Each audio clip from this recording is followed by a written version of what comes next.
ভিক্ষুকে ভিক্ষা করত, আর নেককার যে আছে সে সাদকা করত। এই গ্রামের এই ভিক্ষুকটা হঠাৎ করে একদিন অসুস্থ হয়ে গেল। একদিন, 2 দিন, 3 দিন, 5 দিন হয়ে যায়, এই ভিক্ষুক আর ভিক্ষা করতে আসে না ভাই। নেককারের অপেক্ষা ভিক্ষুক আসে না কেন? তার জন্য প্রতিদিন টাকা রাইখা দিই, সে আসে না। ঘটনাটা কি? তো ভিক্ষুকের বাড়িতে রওনা করলো, যাই যায় দেখে আসি সে কোনো অসুস্থ কিনা। এই লোক ঘুরতে ঘুরতে ভিক্ষুকের বাড়ি গেছে, যায়া ভিক্ষুকের দরজায় যায় সালাম দিছে, আসসালামু আলাইকুম, আসেন নিকোবাদ। ঘরের ভেতর থেকে ভিক্ষুক কয় আসি। কি হয়েছে? জান্না কি লেগে দেখতে আইছি। কয় অসুস্থ, আসেন ঘরে আসেন। নেককার লোকটা ভিক্ষুকের ঘরের ভেতরে ঢুকছে, ঢুইকা দেখে ভিক্ষুক ভীষণ অসুস্থ, তাকে ইয়াদাত করেছে। রোগী দেখে একটা নেক আমল। যারা রোগী দেখতে যায়, হাদিসে আছে 70,000 রহমতের ফেরেশতা তার জন্য দোয়া করতে থাকে। এর রোগী দেখা ভিক্ষুকের পাশে দাঁড়ায় বলতেছে, ভাই ডেইলি আপনি আমার বাড়িতে যান, আপনার জন্য আমি কিছু রাখা দিই। 5 দিন আপনার জন্য যা রাখছিলাম জমা হয়ে গেছে, এটি দিতে আইছি, নেন রাখেন।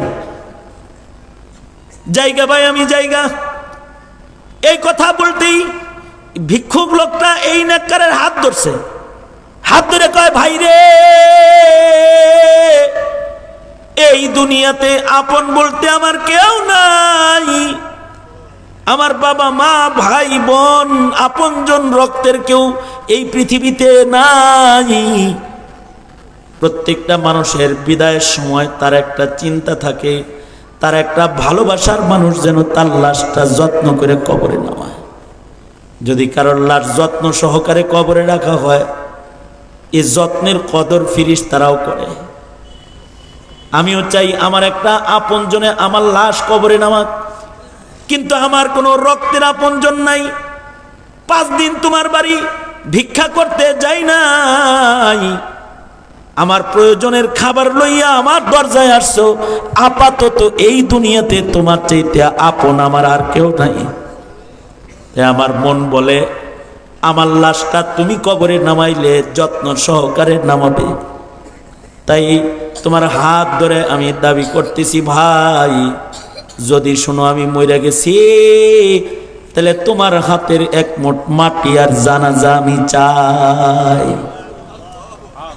এই লোক ওয়াদা করছে, ঠিক আছে, তুমি যদি মরেই যাও আমি তোমাকে গোসল দিব, আমি তোমার জানাজা করব, আমি তোমাকে কবরে নামাবো। ঘটনা চক্রে রাতের বেলায় ভিক্ষুক মারা গেছে, সকাল বেলায় এই নেককার লোক এসে এই ভিক্ষুককে গোসল দিছে, জানাজা পড়ে কবরে রাখছে। কিন্তু কবরে যখন লাশ নামাইতেছে, হাকিম মোহাম্মদ থানভী বলেন, কবরের লাশ নামানোর সময় তার পকেটের একটা সরকারি কাগজ লাশ নামানোর সময় কবরের ভিতরে পড়ে গেছে, তারাও জানতে।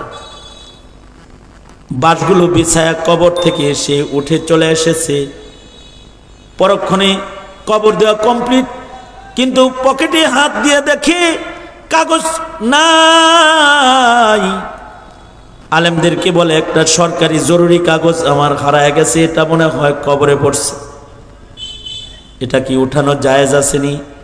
তালেমরা কয়, আগে কবরের সামান্য মাটি সরায় একটু আলো দিয়ে দেখো কবরের ভেতরে কাগজটা আসলে আসেনি। যদি দেখো যে কাগজ দেখা যায়, তাহলে বাঁশটা সরাইয়া উঠাইতে পারবা। আবার কবর আবার সুন্দর করে আবার বাঁশ বিছাইয়া দিবা। ঠিক তাই করছে। অল্প একটু জায়গা ছিদ্রি করে একটু নজর করে তাকাইছে, আলো দিয়ে দেখতেছি, টর্চ মেরে দেখতেছি এখানে কি কোনো কাগজ পড়েছে কি না। ঠিক যে জায়গার বাঁশ সরাইয়া একটু ছিদ্র করেছে, দেখে যে ঠিক ওই বরাবরই কাফনের কাপড়ের উপরে যত্ন করে কাগজটাকে যেন কাছাকাছি এনে রেখে গেছে, সুন্দর করে রেখে দিয়েছে। বুঝতে আর বাকি রয় নাই, কাগজটা কেউ এখানে উপরে উঠায় রেখেছে। সাহস করে কাগজটা নেওয়ার জন্য হাতটা কবরের ভেতরে ঢুকাইছে। কাগজটা নিয়ে হাতটা বের করেছে ঠিক, কিন্তু হাত বের করার সময় হাতটা কবরের ধারালো বাঁশের সাথে লেগে কেটে ছিলে গেছে। কিন্তু এই যে ছিলছে এটা আর ভালো হইতেছে না। 1 মাস 2 মাস 3 মাস 6 মাস যায়, ওষুধ খায় কিন্তু ঘা ভালো হয় না, আর জ্বালা যন্ত্রণাও ভালো হয় না। পানির ভিতরে হাত রাখলে একটু আরাম লাগে, বাইর করলে আবার জ্বলন শুরু হয়ে যায়, ওষুধ খায় কাজ হয় না।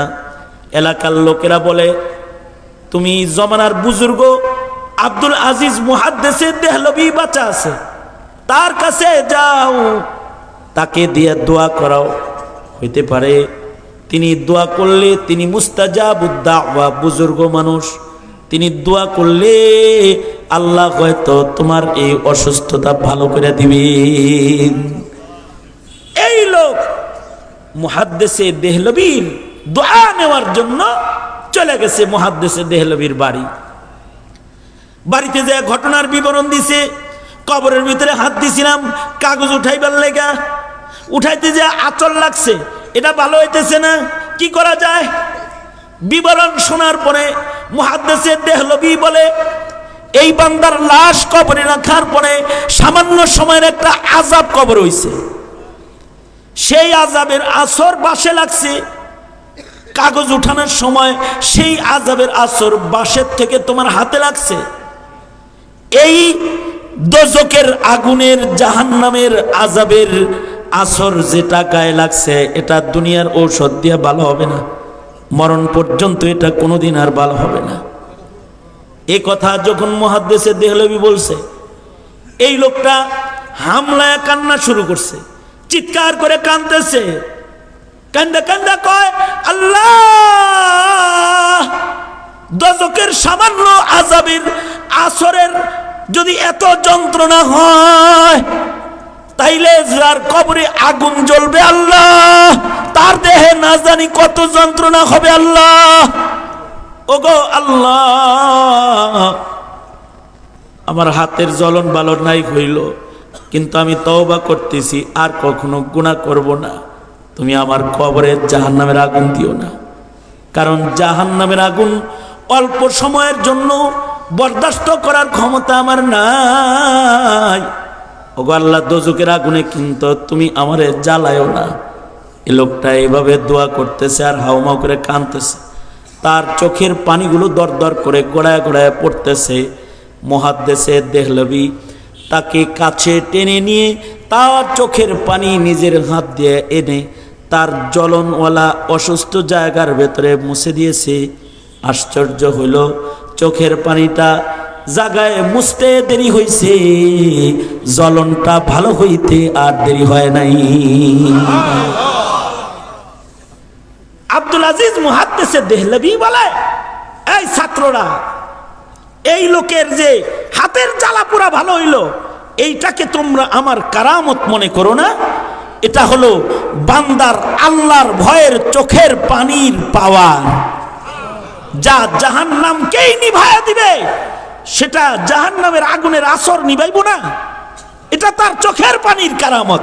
আল্লাহু আকবার জোরে করে বলেন, এটা চোখের পানির কারামত। যেই চোখের পানি এ জায়গায় লাগার সাথে সাথে জ্বলন ভালো হয়ে গেছে। মুদ্রা কথা হলো, সামান্য দোজকের আগুন বরদাস্ত করার ক্ষমতাও তো আমাদের নাই। সুতরাং বেনামাজি হওয়ার কারণে, আল্লাহর বিধান না মানার কারণে কাউকে যদি দোজকে নিক্ষেপ করা হয়, দোজক সহ্য করার ক্ষমতা তো আমাদের নাই।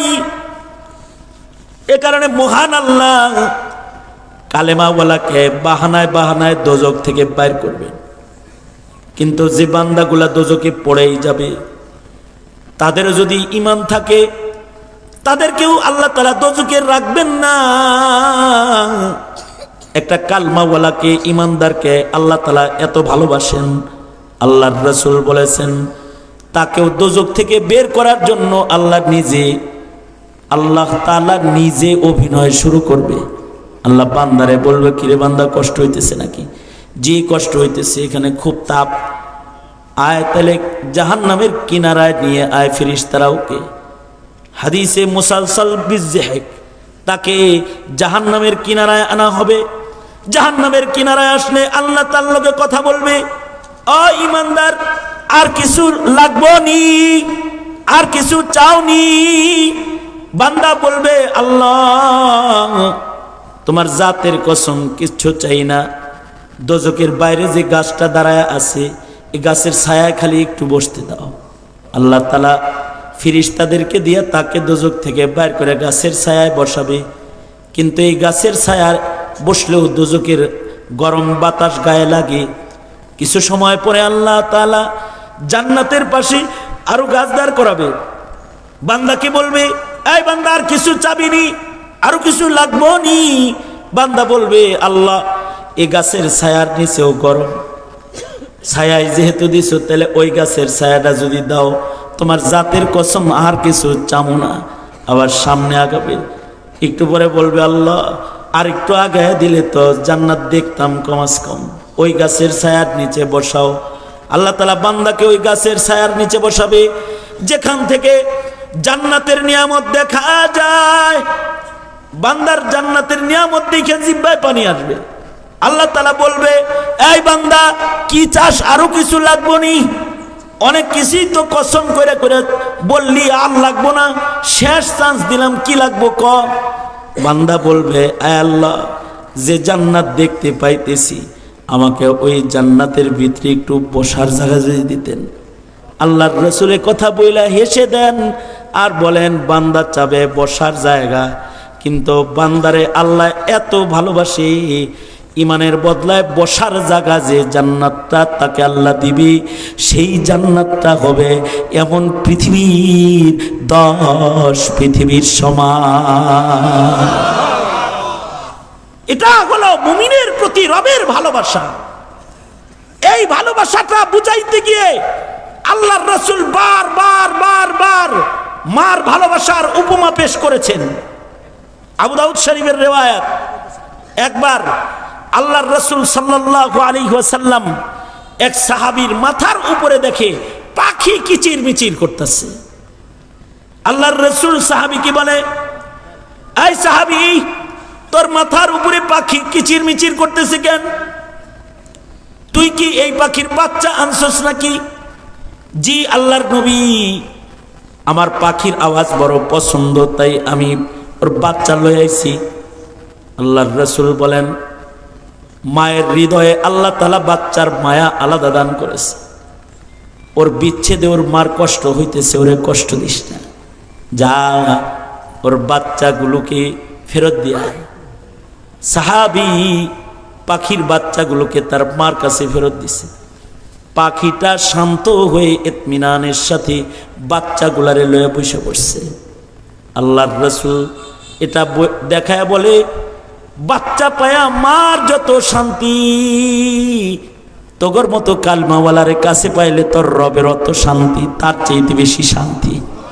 কারণ মা তার বাচ্চাকে যতটুকুন মোহাব্বত করে, আল্লাহ তাআলা তার বান্দাকে তার চাইতে 1000 কোটি গুণ বেশি মোহাব্বত করে। এ কারণেই কোন বান্দা যদি ওয়াজ মাহফিলে যাও বসে, সারা বছর গুনাহ করছে, বাৎসরিক মাহফিলে এক কোনায় চিপায় চাপায় বসছে, আল্লাহ সাক্ষী রেখে বলে, ফেরেশতারা, এটা আমার বান্দা, দেখ ও আমারে চায়, পাইতে চায়, ও আমার রহমত পাইতে মাহফিলে বসেছে, তোরা সাক্ষী থাক, আমি আমার এই বান্দার জীবনের সব গুনাহ মাফ কইরা দোজকের লিস্ট থেকে তার নাম কাইটা জান্নাতের লিস্টে ওর নাম আমি উঠায়া ওকে আমি আমার প্যারা বান্দা বানায় নিলাম, আমার আপন বানায় নিলাম। এটা হলো আল্লাহ পাকের রহমত। গালাবাত রাহমাতি আলা গাযাবি। তাই বলবো বন্ধু, নিজের মনের ইচ্ছায় চলে রবকে আর কত কষ্ট দিবে? দিনী মাহফিলে এসেছো, শপথ গ্রহণ করো যে তুমি আর রবের হুকুম অমান্য করবা না। তুমি তোমার রবকে কষ্ট দিবা না, তুমি তোমার রবের ভালোবাসার মূল্যায়ন করবে। তোমার রব তো তোমাকে এইসা ভালোবাসেন যে তোমার 40 বছরের গুনাহ সহ তুমি যদি এখন একবার বলো আস্তাগফিরুল্লাহ, তো তোমার রব বলবে যা বান্দা, তোর জীবনের সব গুনাহ মাফ করে দিলাম, যা মাফ করে দিলাম। এক সাহাবী তো আয়েশা বলে, ওগো আল্লাহর নবী, আমি খুনি, আমারেও কি আল্লাহ মাফ করবে? আমি জেনা করেছি, আমাকেও কি আল্লাহ মাফ করবে? আমি মদপানকারী, আমাকেও কি আল্লাহ মাফ করবে? আল্লাহ বলেন, আল্লাহর রহমত তো অনেক বড়, বন্ধু বলে দাও এক মুহূর্তে সব মাফ করবো আমি।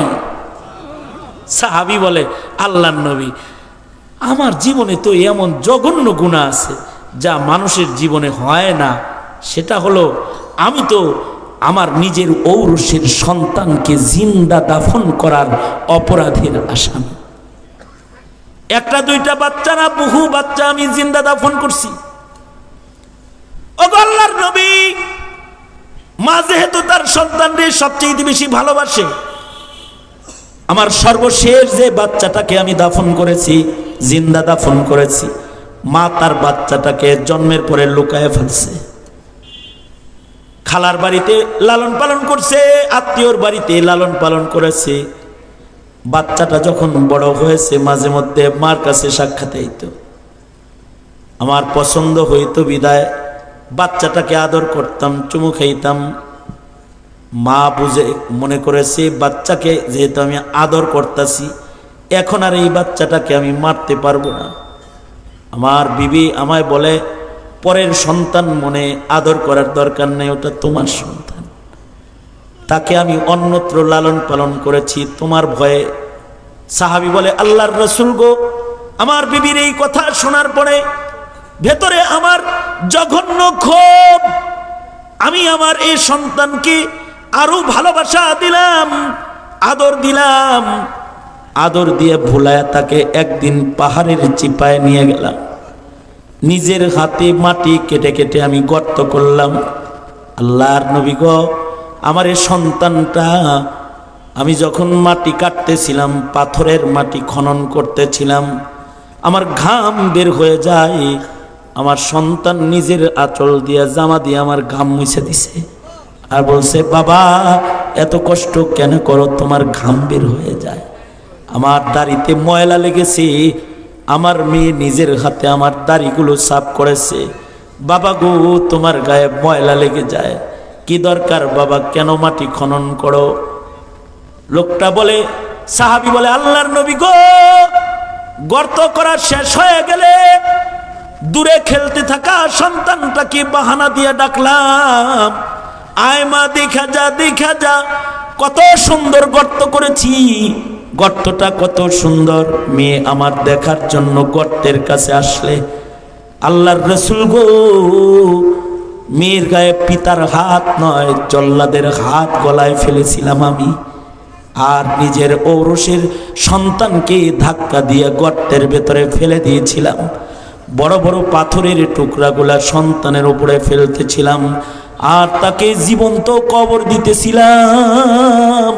ওগো আল্লাহর নবী, আমার সন্তান কবর থেকে আমাকে ডাকতেছিল আর বলছিল, আব্বু, জীবনে কোনো দিন তোমাকে কারোর সামনে আব্বা বলে আমি ডাক দিব না, তুমি আমার বাপ লাগো, দুনিয়ার কোনো মানুষকে আমি এটা কখনো বলবো না। বাবা, তুমি যেই এলাকায় বসবাস করো সে এলাকায় আমি বসবাস করব না, জানে মাইরো না বাবা, জীবন ভিক্ষা দাও। সাহাবী বলে, রাসূল গো, আমি এতই পাষাণ, সন্তানের আদরের ডাক আমি শুনি নাই, নিজের হাতে জ্যান্ত পুইতা ফালাইছিলাম গো আল্লাহর নবী। ও আল্লাহর রাসূল, এমন বড় অপরাধী কেউ কি মহান আল্লাহ মাফ করবে? এত বড় অপরাধ আমার, তাকেও কি আল্লাহ তাআলা ক্ষমা করবে না কো? আল্লাহর রাসূল বলে, সাহাবী, লা তাকনাতু মির রাহমাতিল্লাহ, আল্লাহর রহমত থেকে নিরাশ হয়ো না।